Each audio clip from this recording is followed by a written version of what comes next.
Breaking news, Iran's furious response to President Trump's new sanctions.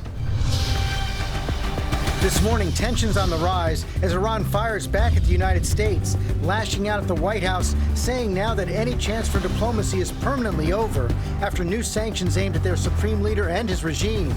This as President Trump declares he does not need Congress to approve any attack. Severe weather alert, dangerous storms stretching from the Midwest to the Northeast, Philly and New York in the path. Also this morning, President Trump denying allegations from a writer accusing him of sexual assault decades ago. He says she's, quote, not my type. Her response overnight. Caught on tape. Nearly 70 hours of surveillance footage from the Jussie Smollett case revealed.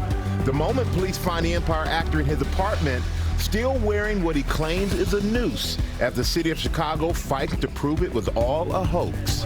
ABC News exclusive. The new defense in that missing mom mystery. Now her estranged husband's lawyer claims the mom may be faking her own disappearance as her family friend speaks out only on GMA. Exotic cat attack. The young girl and her mother hospitalized after encountering this animal roaming the streets of their Illinois neighborhood. In the nail-biting close call, Team USA surviving Spain. How USA captain Megan Rapinoe saved the day, and the fans cheering them on every step of the way. Good morning, America! Live in Times Square, this is Good Morning America. Good morning, America. It was a close call for Team USA, but they pulled out that big 2-1 win, and so many fans traveled there to watch the match. I love this team so much, and now ticket prices are already soaring for their next showdown against host nation France. Some are predicting this could be the most expensive World Cup match ever. We looked up ticket prices this morning. The cheapest we could find, $500 for that game. Worth every penny. Yes, They're playing you're great buying, right now. Okay, yes, I will. We're going to begin, though, with that escalating conflict with Iran. This morning, leaders there are saying that the diplomatic path is permanently closed after President Trump's new sanctions targeting their top officials. But National Security Advisor John Bolton is insisting from the region that negotiations are still possible. Our senior national correspondent, Terry Moran, is tracking all the latest from Washington. Good morning, Terry. Good morning, George. Well, after pulling back from that military strike last week and imposing new sanctions this week, President Trump and his team are now offering talks with Iran for a new nuclear deal. But tensions remain sky high, and as Iran made clear today, they remain bitterly defiant. This morning, a sharp escalation in the war of words between the U.S. and Iran. Iranian President Hassan Rouhani speaking at a medical conference overnight, heaping insults on President Trump, saying, "What America's doing today is a sign of its definite failure. There is an unusual frustration in the administration and the White House, a total confusion. The White House is afflicted by mental retardation and does not know what to do." Rouhani's comments are coming after President Trump slapped a new round of economic sanctions directly targeting Iran's supreme leader, Ayatollah Ali Khamenei, all while saying he still wants diplomatic talks to reach a nuclear deal with Iran. Trump's national security advisor, John Bolton, in Israel, is also now holding out the prospect of talks. The president has held the door open to real negotiations to completely and verifiably eliminate Iran's nuclear weapons program, its pursuit of ballistic missile delivery systems, its support for international terrorism, and its other malign behavior worldwide.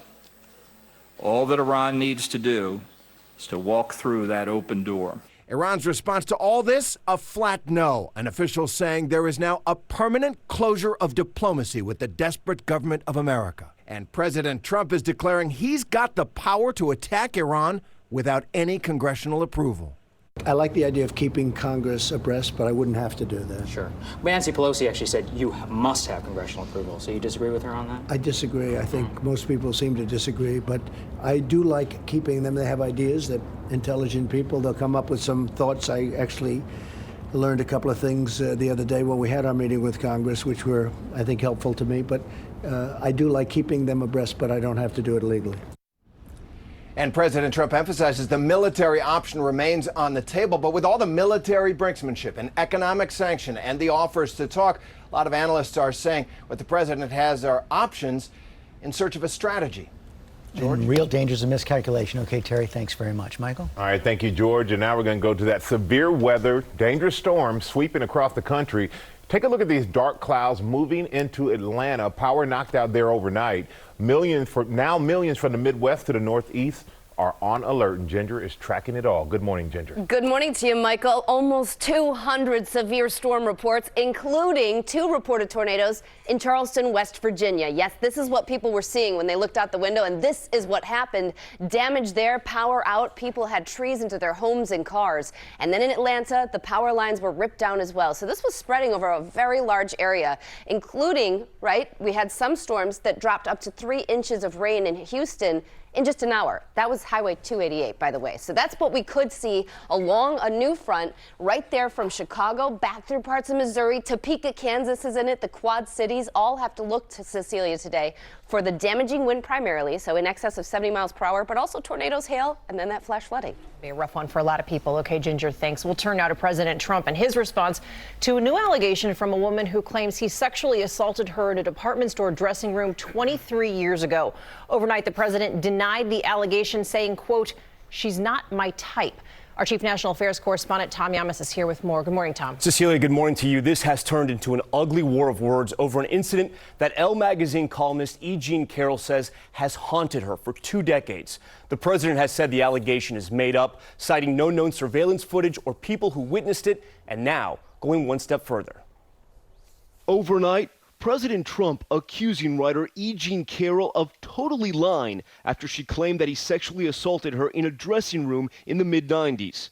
The president telling The Hill, quote, "I'll say it with great respect. Number 1, she's not my type. Number 2, it never happened. It never happened, okay?" Carroll firing back on CNN. I love that.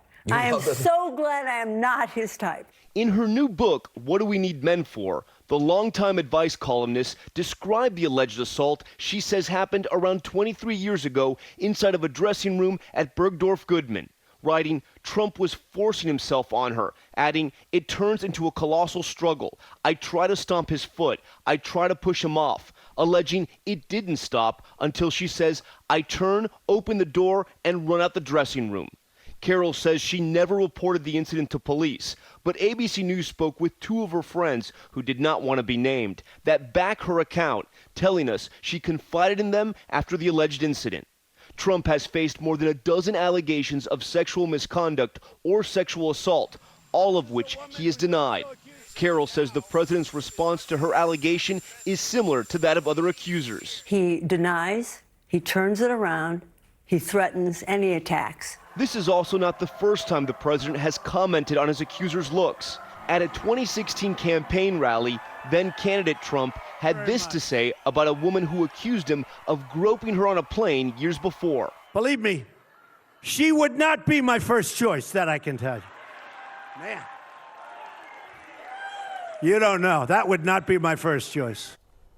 Now, the president has also alleged Carroll is just trying to sell books. Carroll denies that, saying her book is not even about Trump, and has listed several reasons for not coming forward, including advice from her friends at the time and also the fear of retaliation. Guys. Okay, Tom, thank you. Thank you, Tom. We're going to move on now to the crisis at the border, where hundreds of migrant children have been moved out of a border patrol station after reports of shocking conditions, overcrowding, lack of adequate food, soap, toothbrushes, or supervision. Our senior congressional correspondent Mary Bruce is on Capitol Hill, where legislators expected to consider new border funding as early as today. Good morning, Mary. Good morning, Georgia. Congress today is trying to rush $4.5 billion in emergency aid to the border to try and deal with these conditions that are being described as absolutely dire. Hundreds of children have now been moved out of that holding facility in Texas after we are told young children were being left to care for each other. An attorney who met with many of these children told us that they were sleeping on concrete floors. They were soiled and dirty, lacking food and water, many of them growing sick. Now, it's not clear where these children are now being moved to. As of the end of May, there were 2,400 children at these patrol stations along the border. These are meant to be just temporary holding facilities, but many of them are ending up there for days, even weeks, and that's because the actual shelters where conditions are much better are out of space and out of money. In all, there are now 13,000 roughly children, unaccompanied children, staying at those shelters across the country. George. Meantime, Mary, this border funding is being held up by some Democrats who are concerned that if they approve the funding, they're going to be approving the president's border policies they oppose. Yeah, George, everyone here on the Hill agrees that this emergency funding is needed, but Democrats are divided because many of them are concerned that the president may use that funding to go ahead and fund tactics that they simply don't agree with to further fund his crackdown on immigration. So Democrats are trying to put some conditions on this money, and that now has the president threatening a possible veto. George. Mary Bruce, thanks very much, Michael. And now those new developments in the Jussie Smollett case. Chicago police releasing 69 hours of footage, including body cam video of Smollett with that noose around his neck after the alleged attack. ABC's Alex Perez is in Chicago with more. Good morning to you, Alex. Hey, good morning, Michael. Smollett denies any wrongdoing. This is our first close-up look at how things unfolded the night he told police he was attacked. Any weapons or anything? No. This morning, new images of Jussie Smollett from the night he claimed he was assaulted by two men in an apparent hate crime. Police body cam video capturing the embattled actor at his apartment, still wearing the noose he says his attackers put around his neck. You want to take it off or anything? Yeah, I do. I just want to see it. The video, part of some nearly 70 hours of surveillance, body cam footage, investigative records, and other images made public by the Chicago Police Department. Authorities blurring faces. The alleged assault happening this past January, early in the morning after Smollett headed back to his apartment. The alleged attackers, now known to be these two brothers, who police say can be seen in a cab, allegedly heading to meet Smollett. You going more towards the light? And later seen walking down the street in this video. The supposed incident itself not captured on tape. For weeks, authorities investigated the claims, but later determined Smollett fabricated the attack. Investigators saying the alleged attackers were Abel and Ola Osundaro, who police say can be seen in the video running on the street after the alleged attack. Any justice, we'll have that conversation. The two appearing alongside Smollett as extras in the show Empire. Police say he hired them to carry out the assault. This new video shows the brothers being arrested at O'Hare Airport back in February. Smollett was indicted on 16 felony counts, but in a controversial move, the Cook County prosecutor later dropping those charges. And the judge has now ordered a special prosecutor be appointed to review how this case was handled. The city of Chicago is also filing a civil suit against Smollett to recover the cost of the investigation. Cecilia? Okay, Alex, thank you. We're going to turn now to the latest on that bus crash horror in the Bahamas. Cruise ship passengers are recovering this morning after their tour bus flipped over, 4 of them airlifted to Florida. Their injuries so serious they range from fractures to possible paralysis. ABC's Victor Akendo has the latest. This was the aftermath of a violent crash in the Bahamas Monday. The tour bus flipping over off the side of the road on the island of Eleuthera with 32 passengers on board from the Carnival Ecstasy cruise ship. At least 26 were injured. No fatalities. Everybody out? This cell phone video capturing the scene moments after that tour bus flipped over. It happened out of Rock Sound. 4 Americans suffering critical injuries, too severe to be treated in the Bahamas. They had to be airlifted to Fort Lauderdale Hollywood International Airport on this U.S. military C-130 transport plane, according to airport officials who say 3 of those patients' injuries ranged from fractured bones to internal injuries to possible paralysis.